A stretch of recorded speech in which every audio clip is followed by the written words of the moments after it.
Hello, welcome and good evening, and we have got an update. In the meantime, my new scan converter arrived. It's the open source scan converter. It's much better than the cheapo Amazon thing that I had before.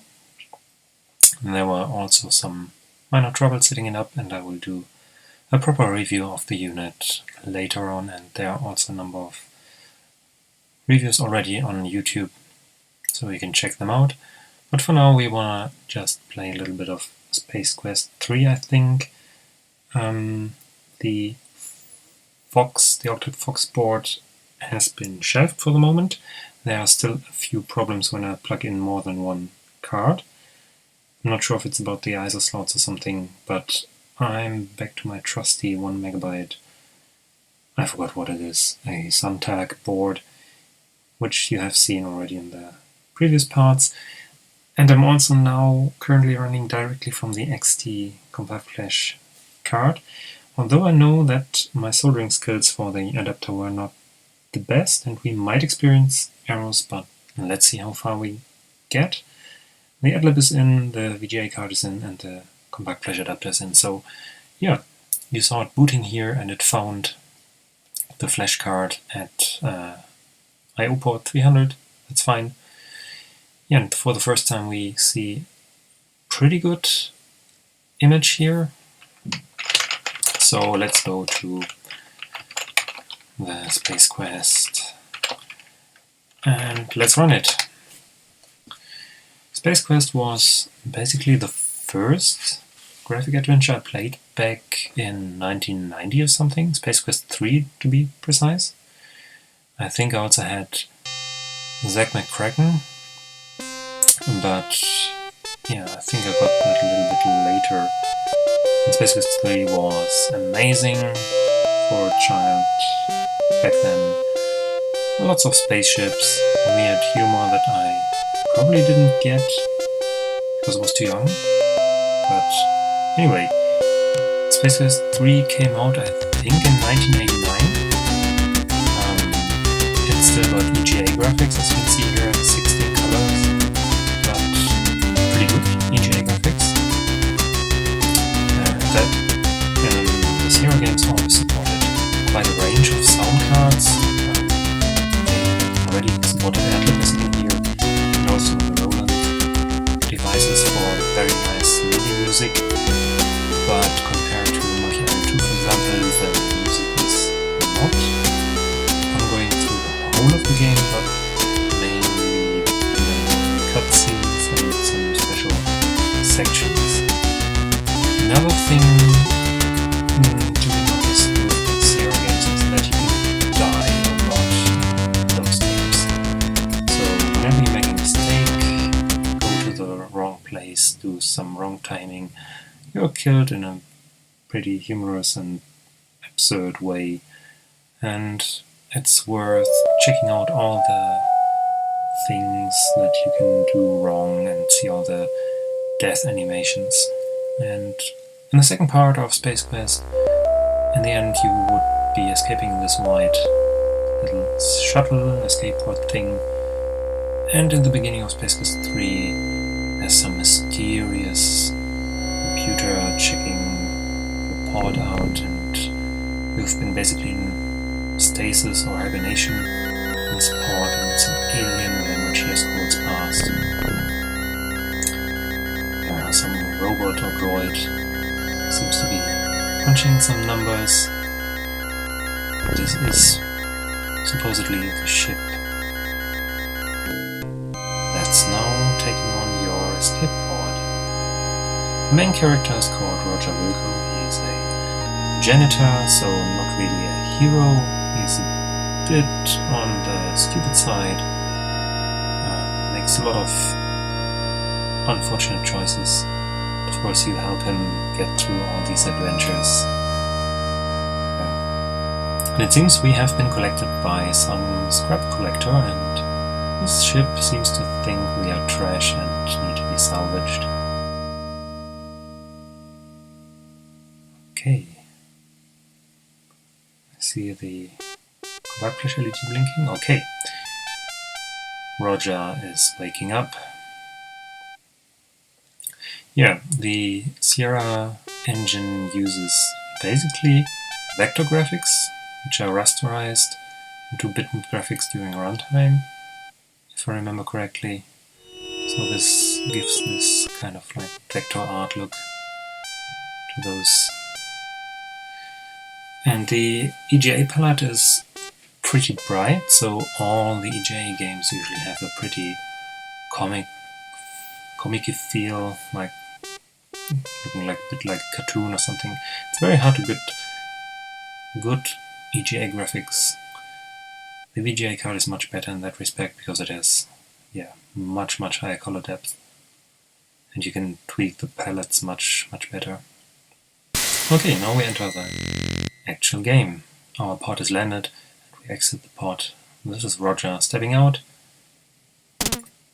The interface supports mouse, but I still don't have a serial mouse.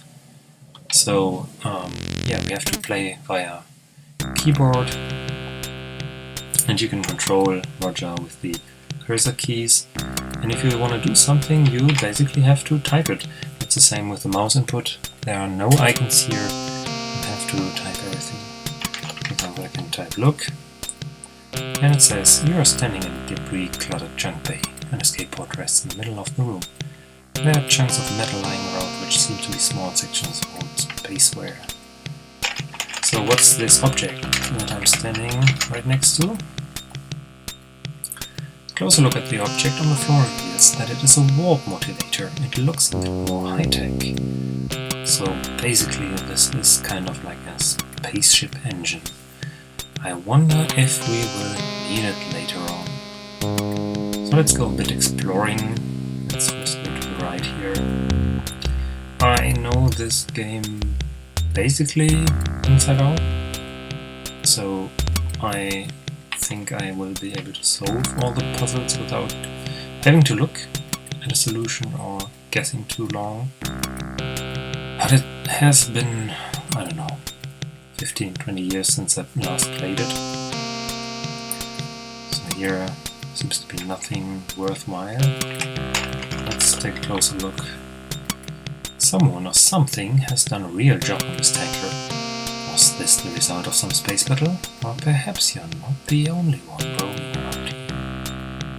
Well, the texts do set quite the mood. Yeah. So there might be others around here. And one of the important things is save your games. So let's do it. I think there are some save games from earlier play that I still have here. But we will just make our own save game. Oh no, actually there's no save game. Then we'll call this junk art or something. And did it save successfully? Still working. Quite a bunch. Yeah, I noticed the compact flash has some problems when writing. So probably still have to get the soldering iron out and fix it up at some point, but it will take me a couple of hours because it's really nasty. Disk error not ready. Enter to retry. Let's try it again.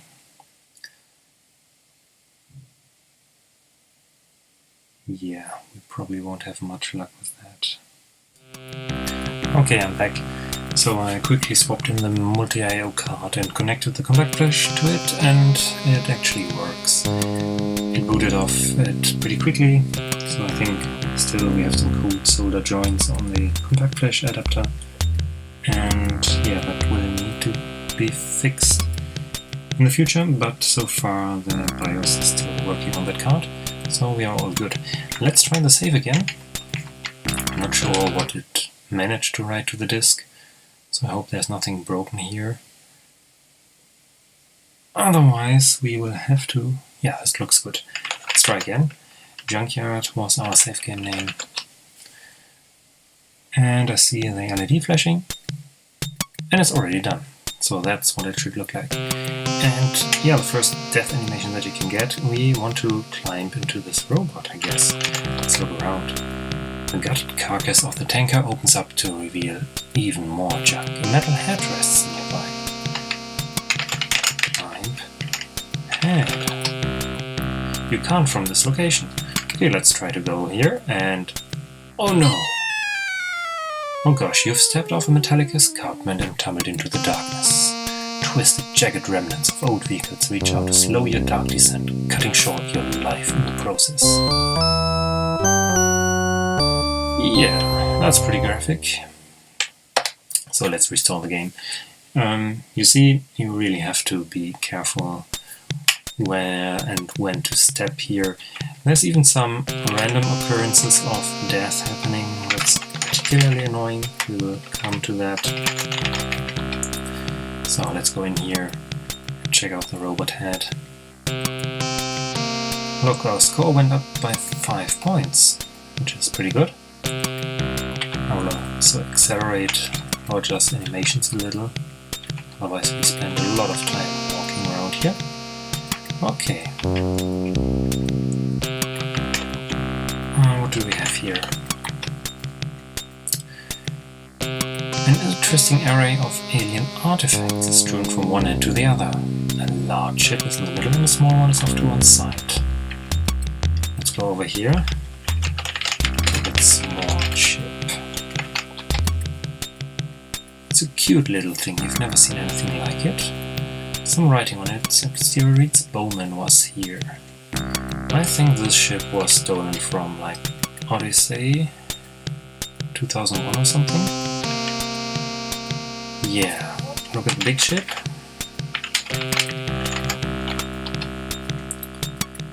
It's a sleek looking number. You can disregard the junk it's rooted in. It must be a recent addition to the collection as everything seems to be intact. Etched on each side is the name Aluminum Mallard. On top a small hatch. Yeah, you may guess what the idea was for this joke. I also see some Lego pieces and we actually can't get in here yet. There's no good way to scale the slick ship. So yeah, we found a ship that we might be able to escape in. But there is no way we can get there right now. So let's go back.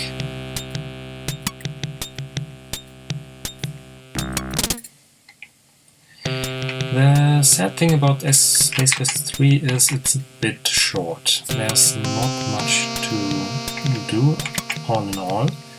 Most of the time you spend figuring out some crazy puzzles or dying, but the parts after leaving this ship are, let's say after leaving the ship I think you already have completed at least a fifth or maybe a quarter of the game.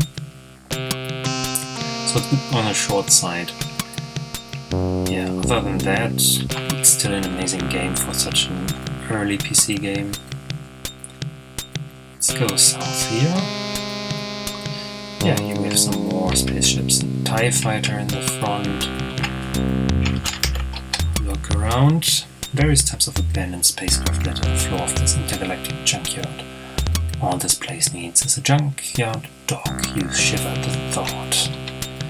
Yeah, still something here.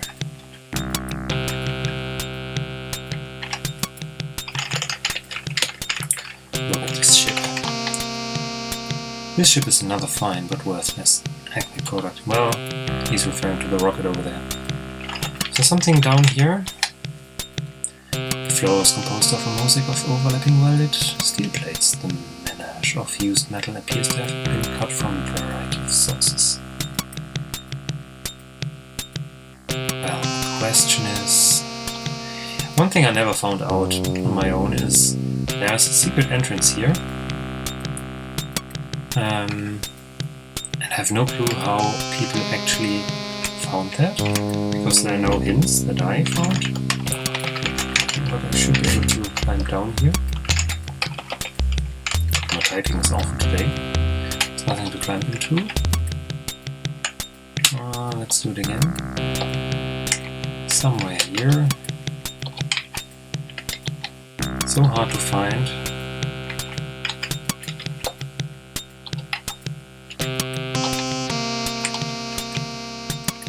Well, look at that.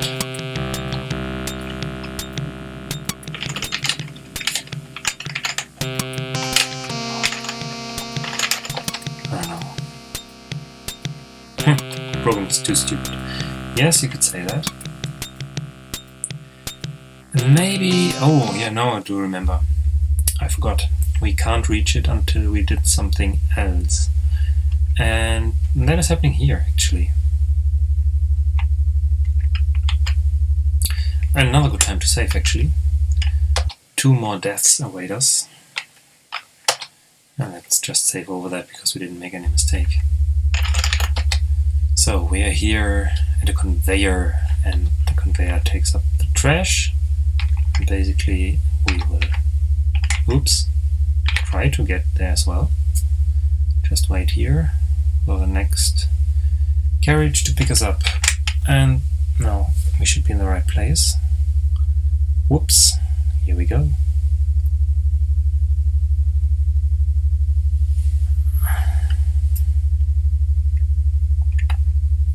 Let's quickly save the game.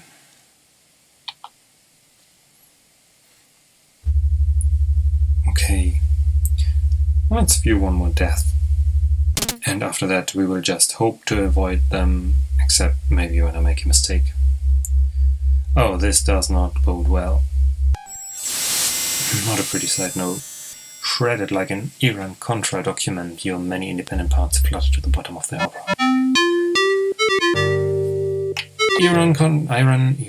Iran-Contra? Probably.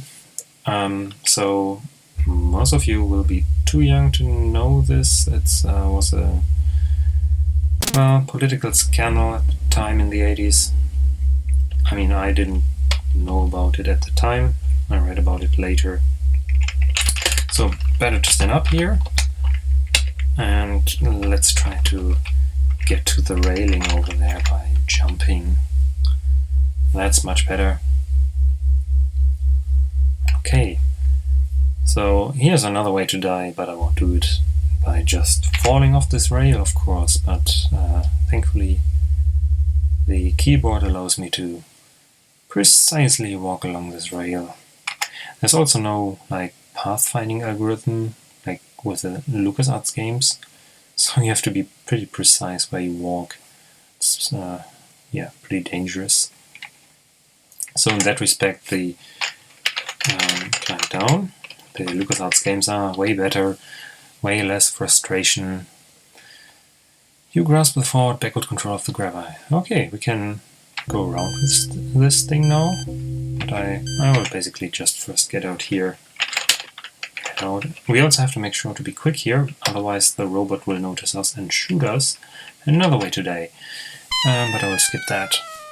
No, I fell down again, but this time, luckily, it's okay. So in these games you need to, yeah, sometimes try dangerous things to actually advance.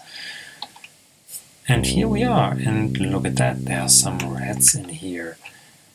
And there's actually a ladder that we will later need, and this is also the part where I said that we need to do first before being able to climb down again. Let's take a look around. So there is some wiring and lighting and some power source. Having a power source seems to be a good idea. Let's look at the wires again.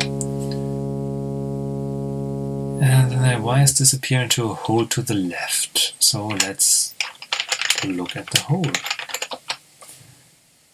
You peer into the small opening and notice a tiny reactor. Well, what do you say? Let's take the reactor.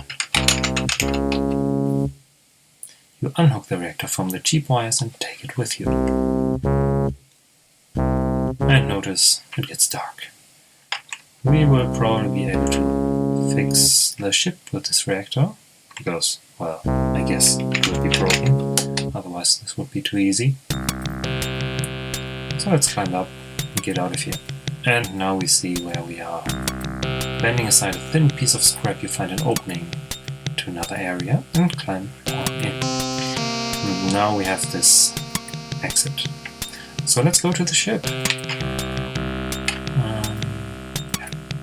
Let's go to the ship again. I think that's a good idea. Now we can plug in the reactor. We probably need the warp motivator as well. Yeah, let's try to pick it up. Let's get back here. Let's get back here. Take warp motivator. It doesn't seem to take object maybe? So the parser here is pretty stupid.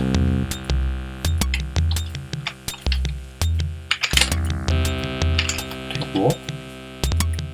No. Took object. Look at object. No, it's just too stupid.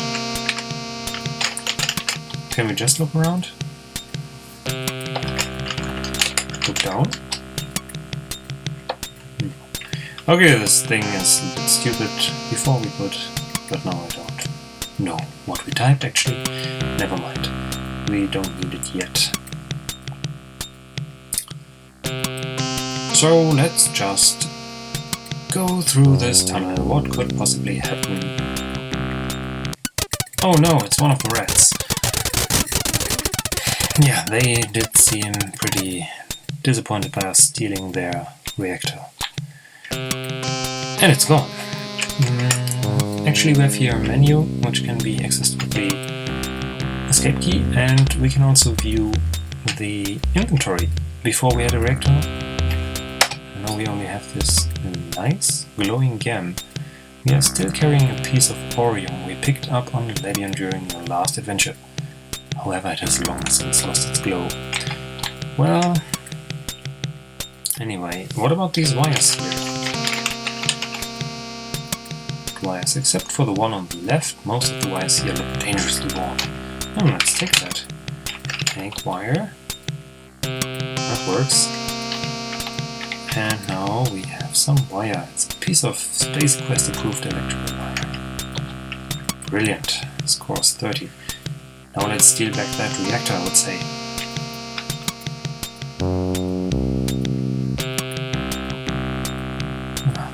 Pretty much a lot of time spent in these adventures is walking around, searching for things. So that's why some nice background graphics and music usually help.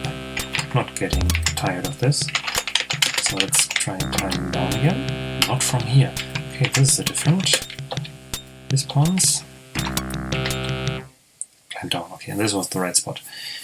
The bad thing about Sierra Adventures is also you have to be pretty pixel accurate when doing stuff. Okay, let's go back here. Take reactor. Whoops, caps lock on. Yeah, better. This time no rats. Let's hope they don't come back. So let's try and pick up.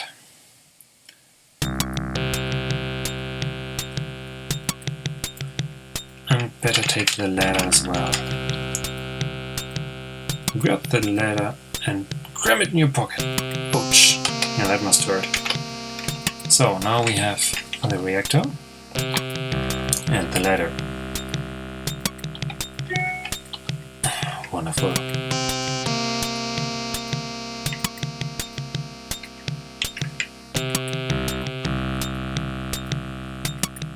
Let's see if we can make it to the ship.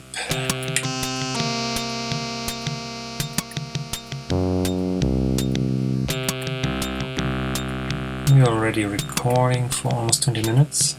After we get to the ship, I would say. We cut this at this point, but first we check the ship. And then we have a part 2 and or 3 for the rest of the game. Yeah, better better save. Well, die again.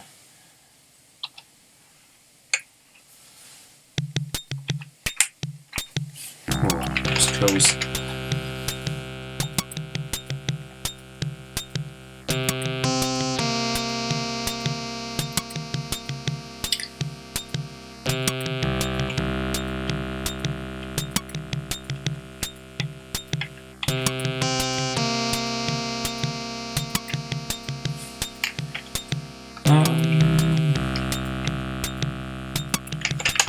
Rock ladder or something?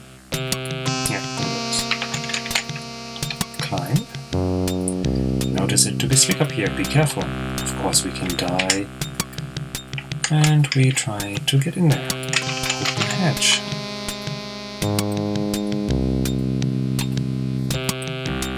That looks good.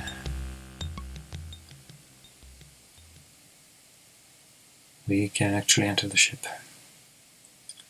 Alright, let's take a look around. First, you are surprised at how intact the ship's interior is. Immediately to your right is a panel with a red button. At midship on the right wall is the ship's main diagnostic computer. Directly across are 2 passenger seats. Ahead of you is the cockpit. Okay, let's see. Examine, no, I think it doesn't understand that. Look at computer.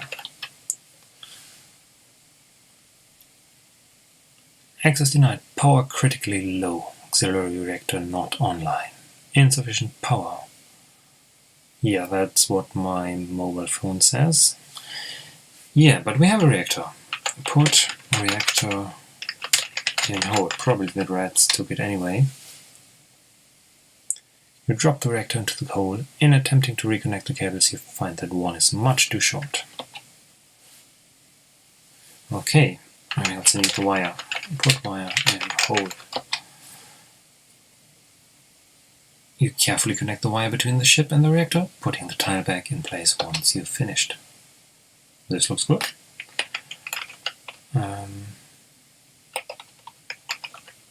Look at computer. Systems check. Power level nominal. This is the auxiliary reactor. Nominal. Perfect. Landing gear. Nominal. Also good. Warp motivator. Looks like this. Unit not installed. Yeah, that's the thing that we found. We have to try to get it here. Yeah, so I would say we save it at this place, and we will revisit this game at a later time, as I said, making 1 or 2 more parts, probably rather 2 or maybe even 3 parts, if it's only 1/4 of the game in. And yeah, I'm pretty impressed with the performance of the OSSC. I will make another video showing you what it looks like, how to set it up, and what it can do. And it works pretty well with my cheap grabber, USB grabber. There's no problem there.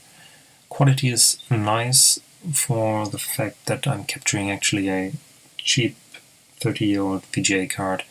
So I'm really happy, and I hope to see you soon. Share, like and subscribe as always, and otherwise, good evening, good night, and see you next time.